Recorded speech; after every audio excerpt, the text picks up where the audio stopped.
마태복음 12장 1절부터 8절 신약성경 18페이지입니다. 제가 읽도록 하겠습니다.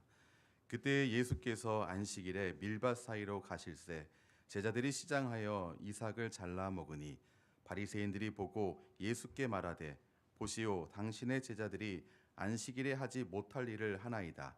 예수께서 이르시되 다윗이 자기와 그 함께한 자들이 시장할 때에 한 일을 읽지 못하였느냐. 그가 하나님의 전에 들어가서 제사장 외에는 자기나 그 함께한 자들이 먹어서는 안 되는 진설병을 먹지 아니하였느냐. 또 안식일에 제자들이 성전 안에서 안식을 범하여도 죄가 없음을 너희가 율법에서 읽지 못하였느냐. 내가 너희에게 이르노니 성전보다 더 큰 이가 여기 있느니라. 나는 자비를 원하고 제사를 원하지 아니하노라 하신 뜻을 너희가 알았더라면 무죄한 자를 정죄하지 아니하였으리라. 인자는 안식일의 주인이니라 하시니라. 아멘. 오늘 이 두 번째 날 우리 안상현 목사님 모시고 하나님의 안식이란 소중한 제목으로 말씀 나누겠습니다.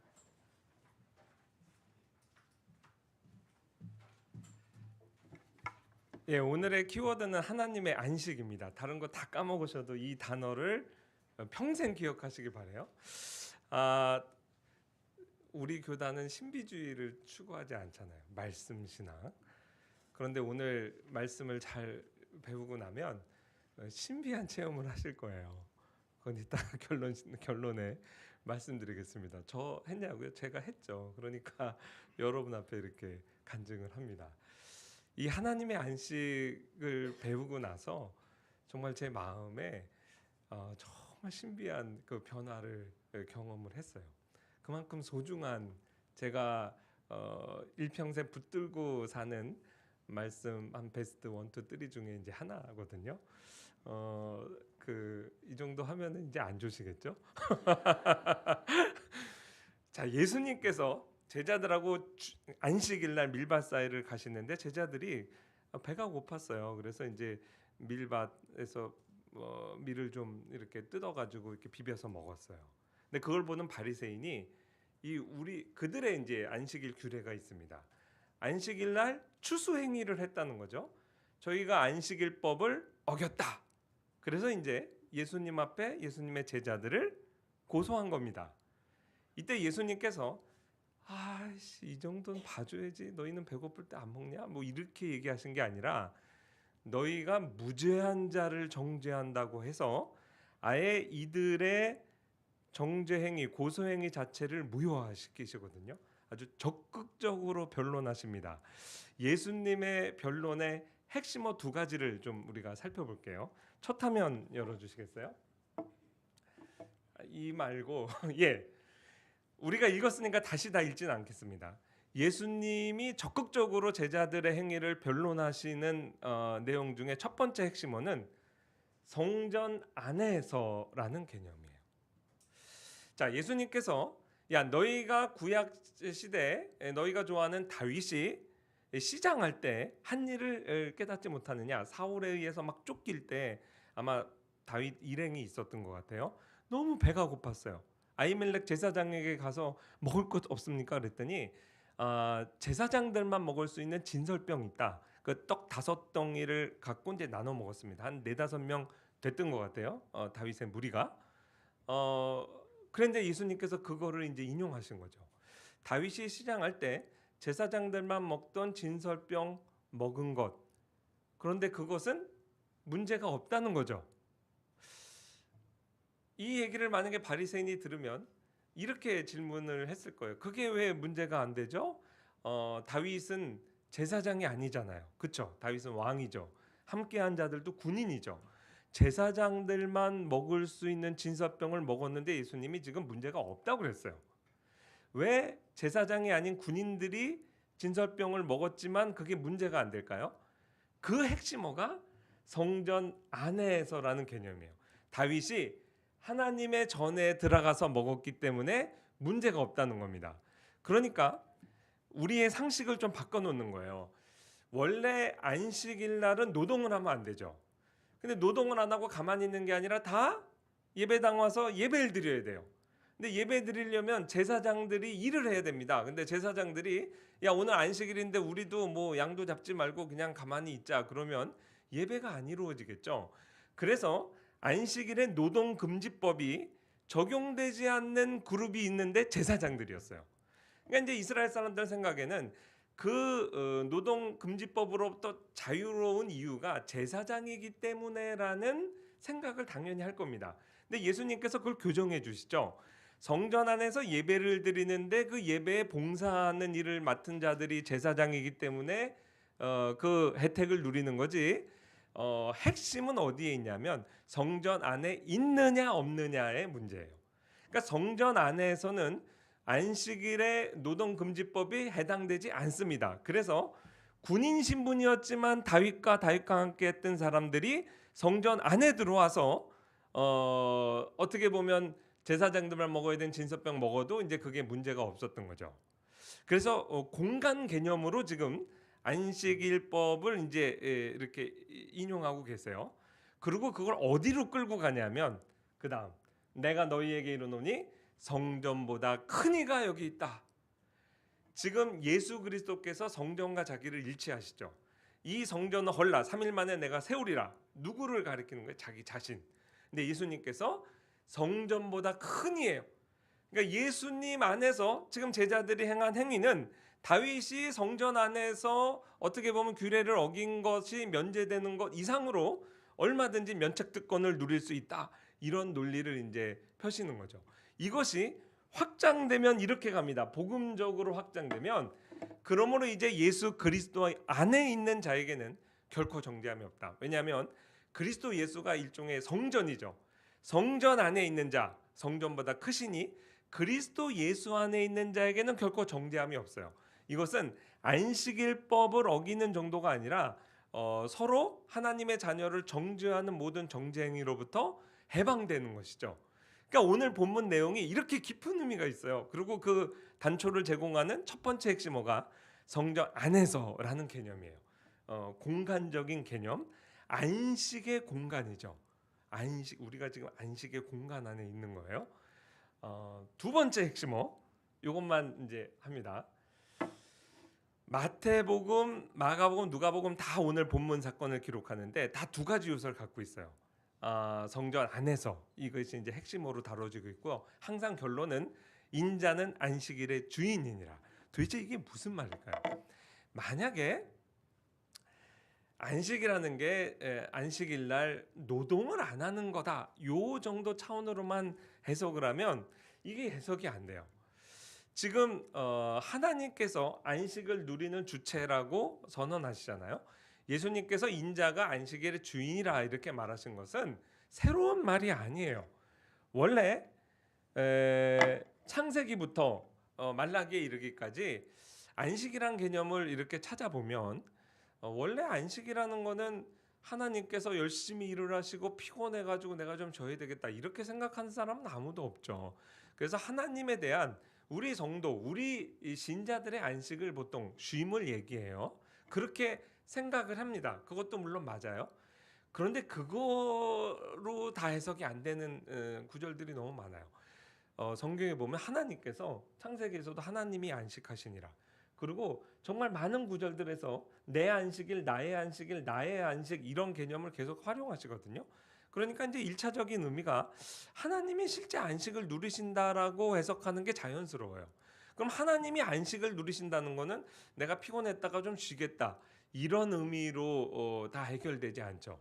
그래서 하나님의 안식이라는 개념이 우리가 생각하는 것 이상의 큰 의미가 있다라는 거를 우리가 좀 감각해야 됩니다. 그리고 오늘 본문이 두 개라 그랬는데요.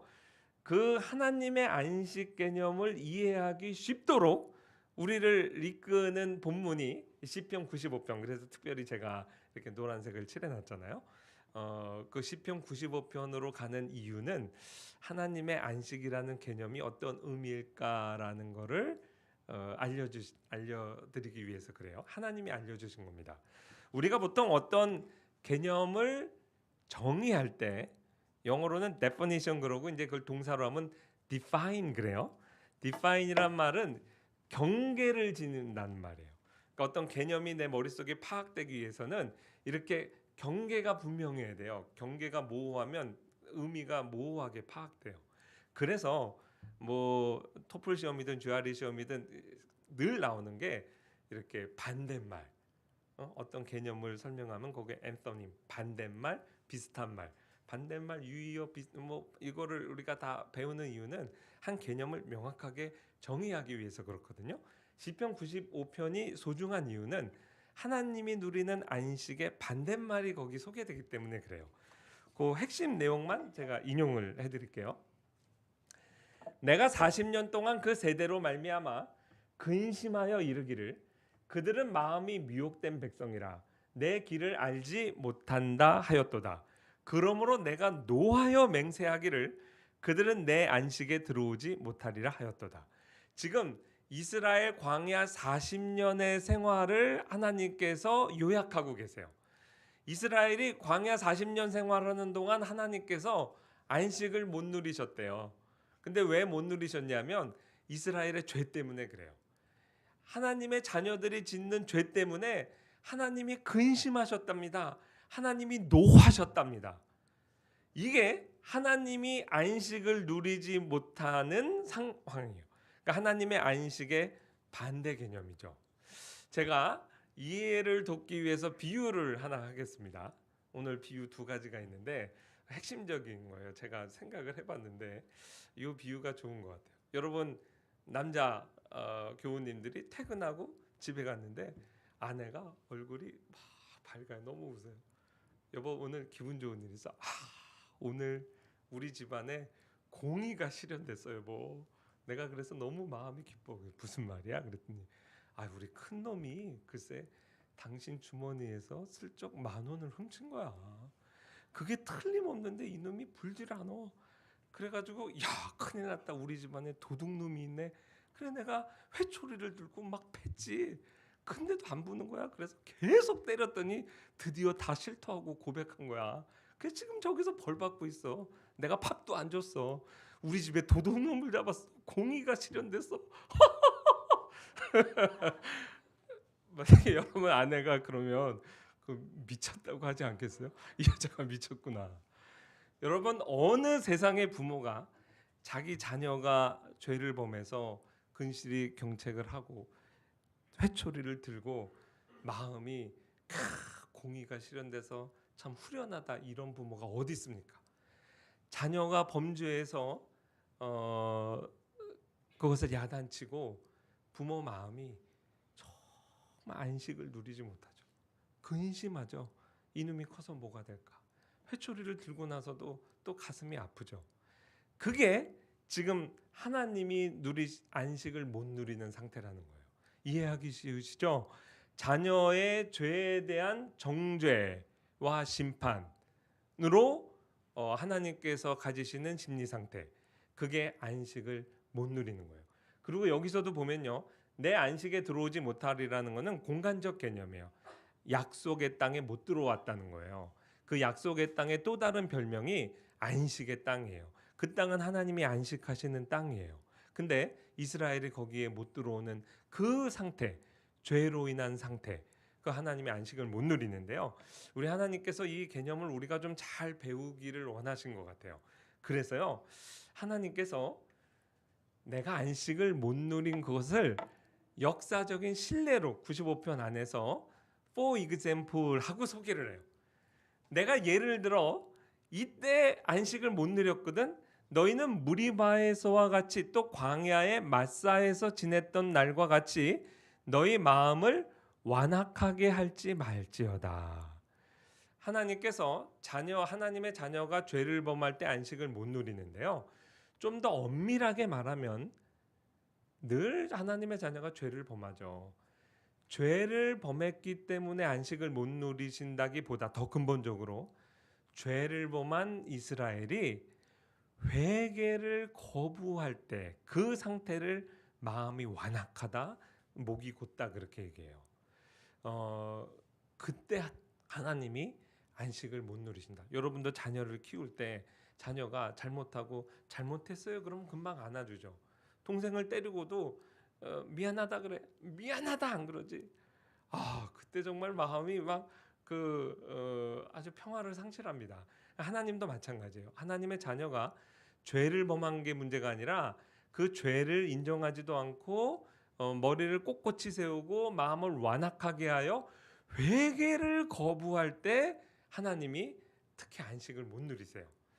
이 무리바 사건은요, 이스라엘에게 잊지 못할 사건이에요. 그 마음이 온유한, 지면의 모든 목사님들보다 온유한 모세가 뚜껑이 열려서 이 폐역한 놈들아, 그러고 이제 반석에 물을 낼 때 반석을 2번 때려서 하나님께서 네가 회중 앞에 나의 거룩함을 드러내지 못했다, 일벌백계 하셔서 모세가 가나안 땅에 못 들어가게 되는 그 계기가 무리바에서 마련됐잖아요. 이 유명한 사건을 하나님께서 지금 언급하시는 거예요.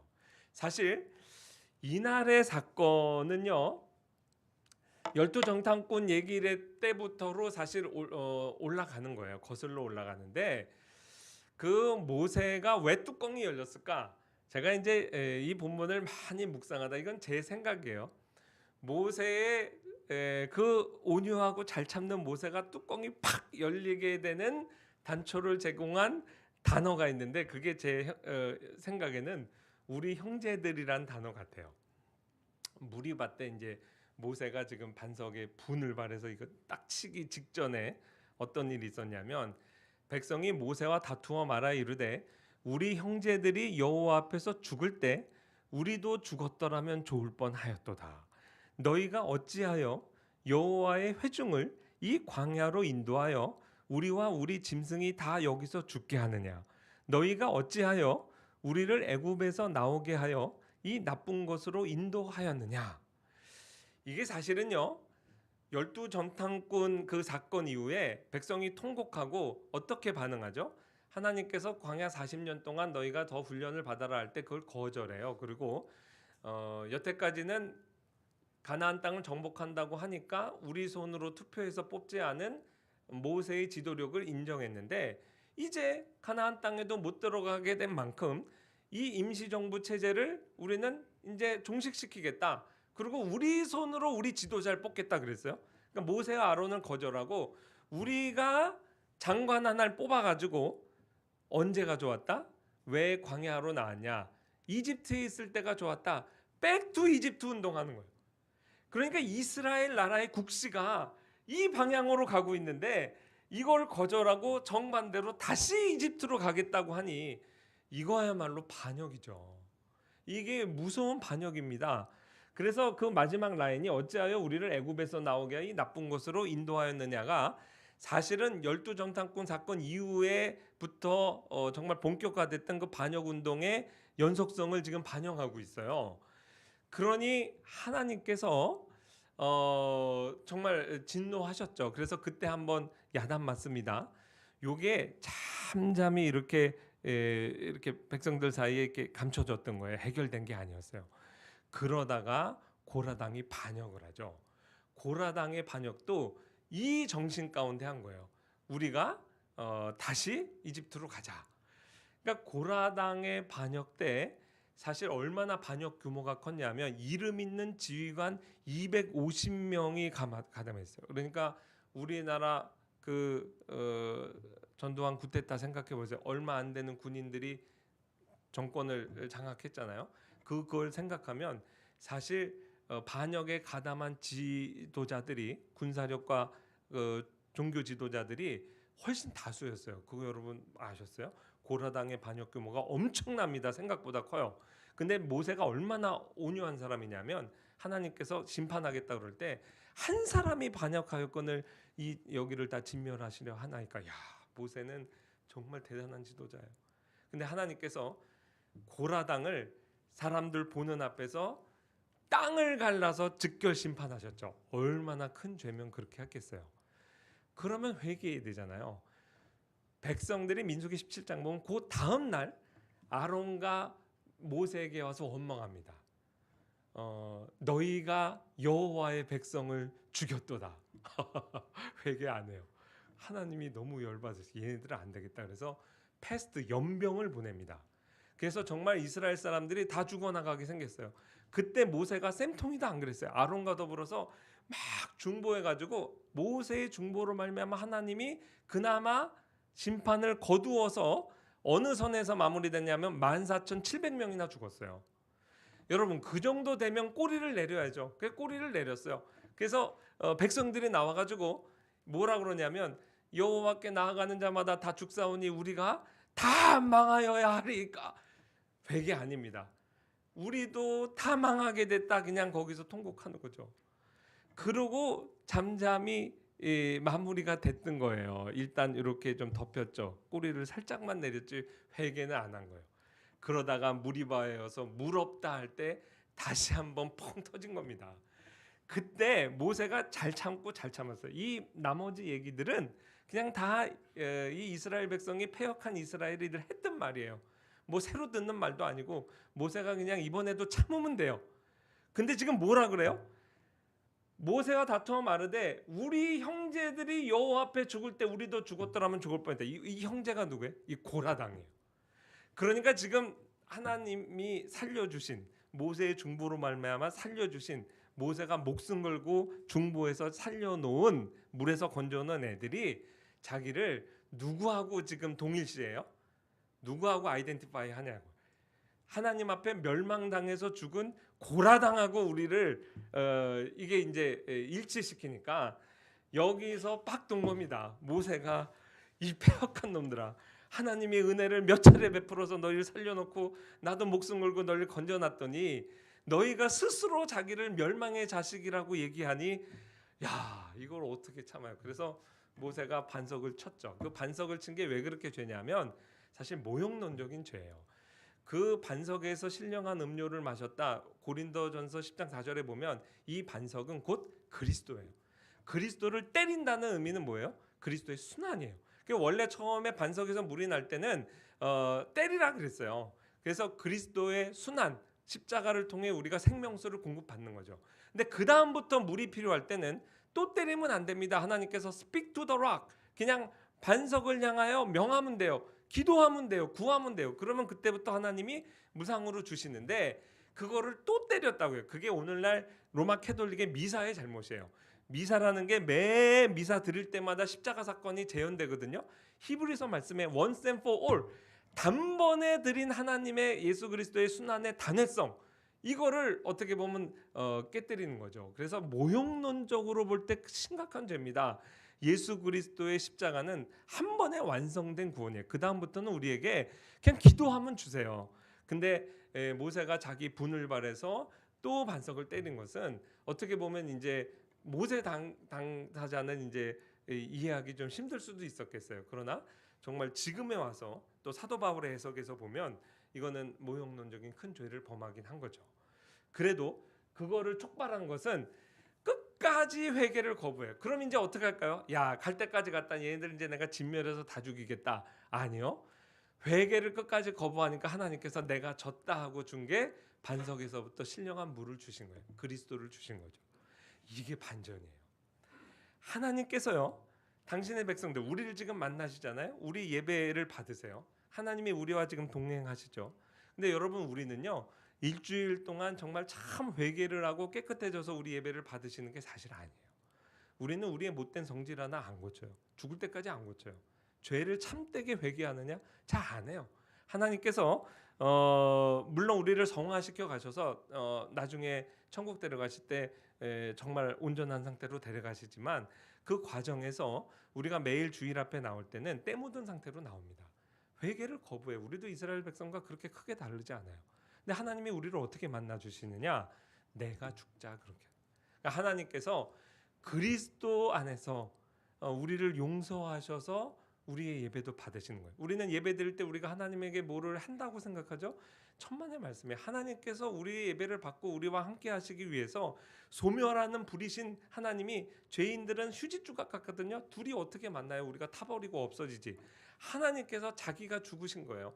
자기가 못 살겠으니까. 사랑하는 자녀인데 같이 살아는 돼야 되겠고 죄를 회개 안 하니 내가 죽자. 그게 그리스도 아니겠어요?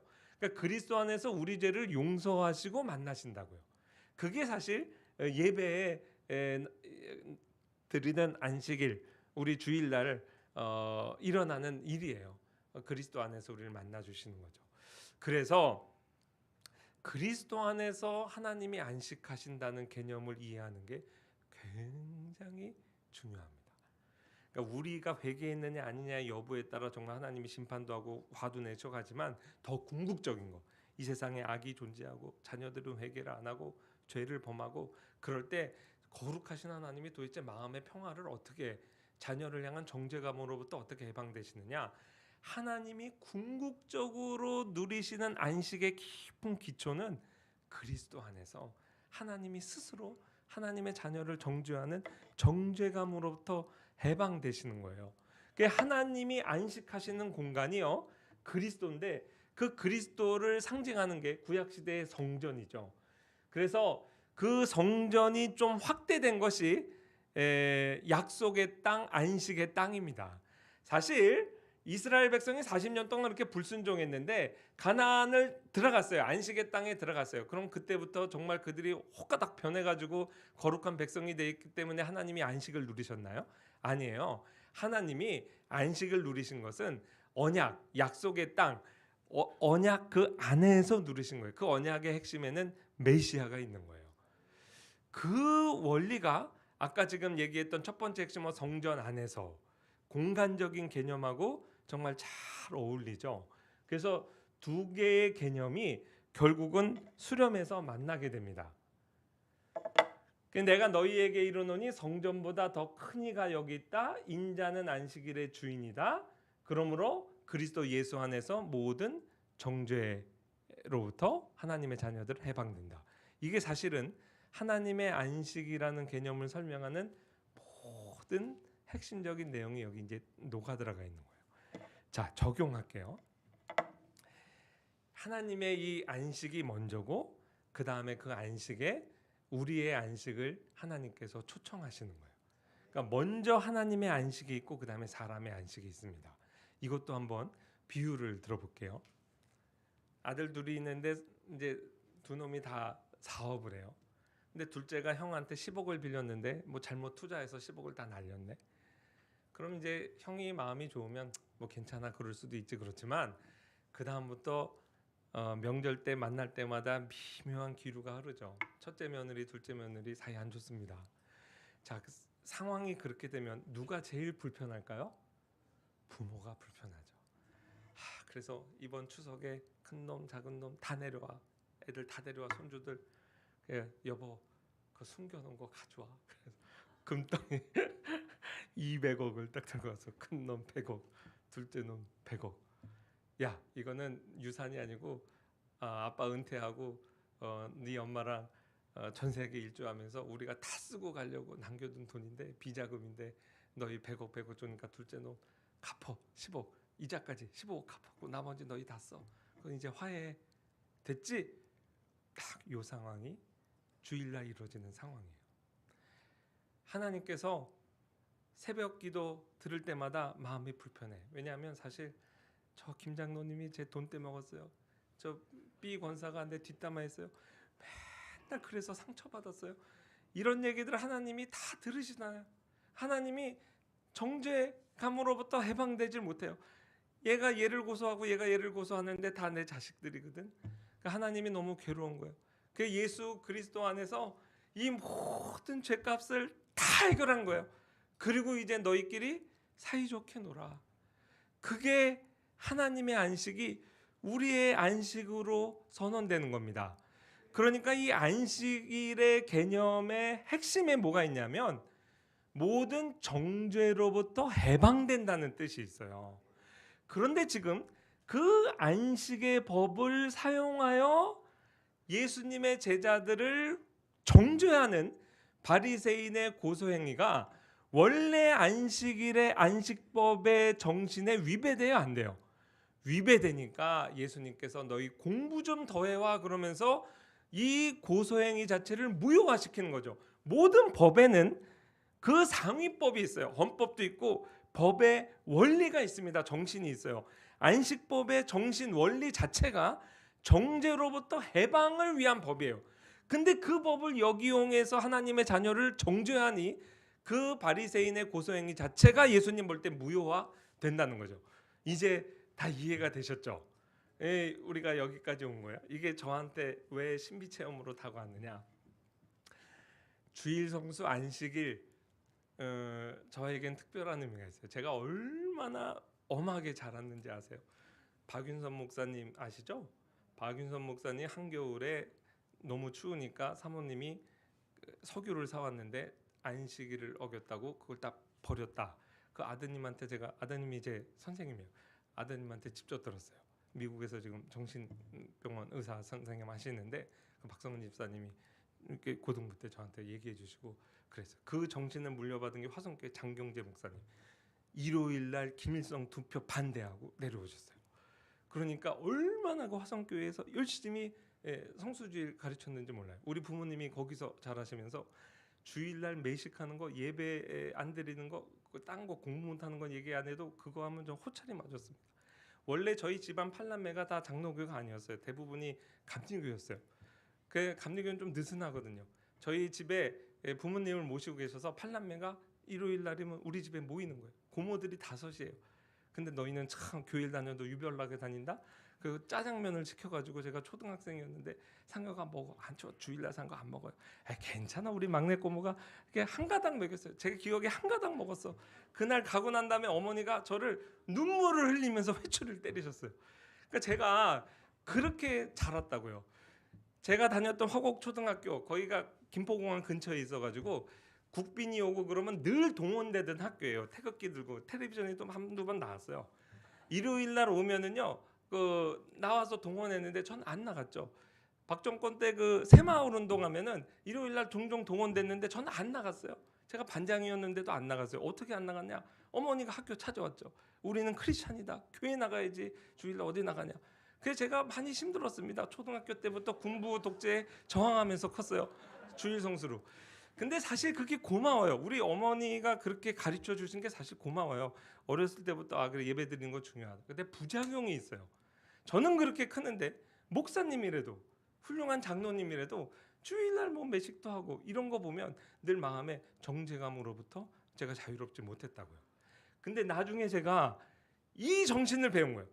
야, 안식일이 원래 이 정죄로부터 해방이구나. 이걸 알고 나니까 이 신비 체험이라는 게 거기.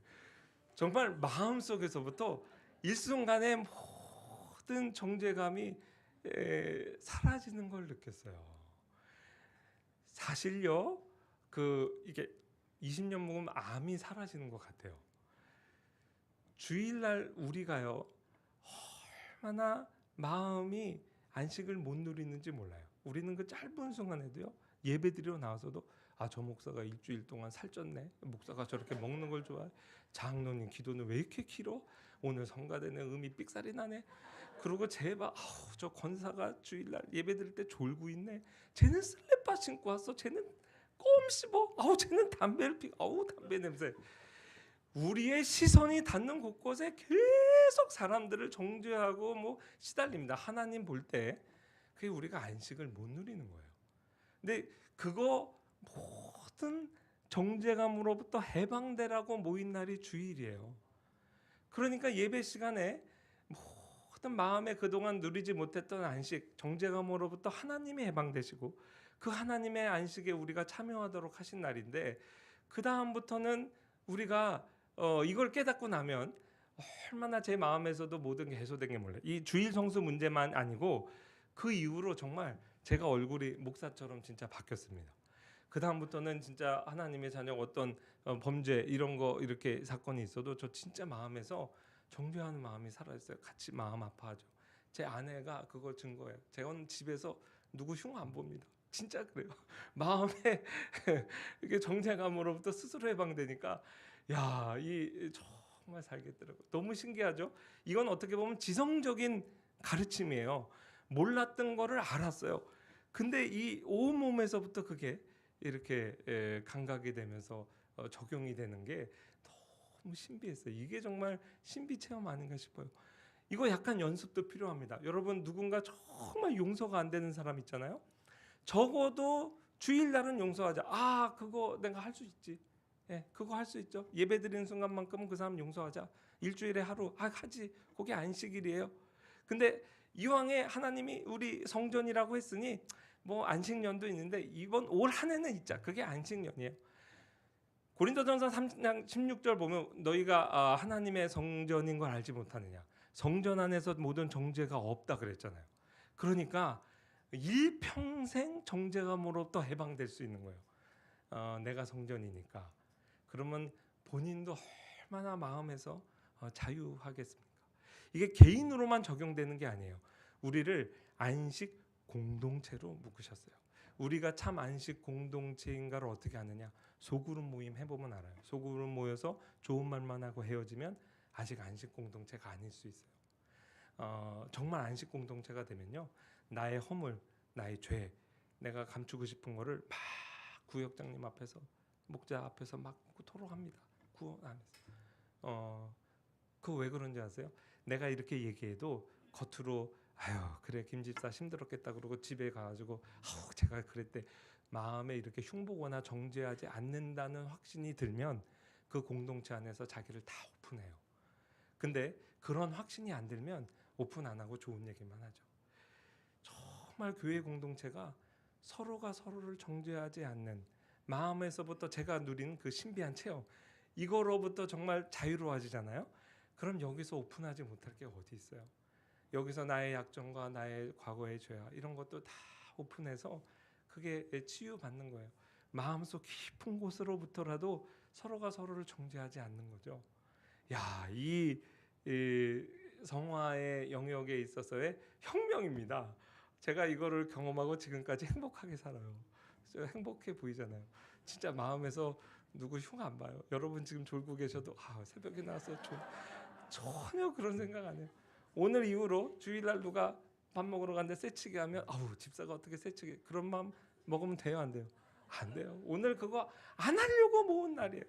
하나님이 오죽 답답하면 하나님이 자기가 자기 독생자를 보내서 이 모든 죄값을 해방하고 스스로 정죄감으로부터 해방되신 다음에 그 하나님의 안식에 우리를 초청하신 겁니다. 그 안식을 여러분 일평생 누리는 정말 신자의 특권 누리시길 바라고요. 우리끼리 정말 안식 공동체 이렇게 누리시길 바라요. 기도하겠습니다. 하나님 감사합니다. 하나님의 안식이 곧 사람의 안식으로 이렇게 적용되는 것을 우리 배웠습니다. 하나님이 스스로 모든 나를 향한 정죄감으로부터 해방되신 것처럼 나에게도 일평생 우리 사랑하는 형제 자매 가족 또 이 나라와 세상을 향해서도 정죄감으로부터 해방되는 기적을 체험하게 하시고 일평생 하나님의 안식 나의 안식으로 누리는 신자의 특권을 마음껏 향유하는 저희들 될 수 있도록 도와주옵소서. 아직 이 안식을 누리지 못하는 세상을 향해 이 하나님의 안식으로 초청하는 일에도 열심을 내는 우리 모두 되게 하옵소서. 예수님의 이름으로 기도합니다. 아멘.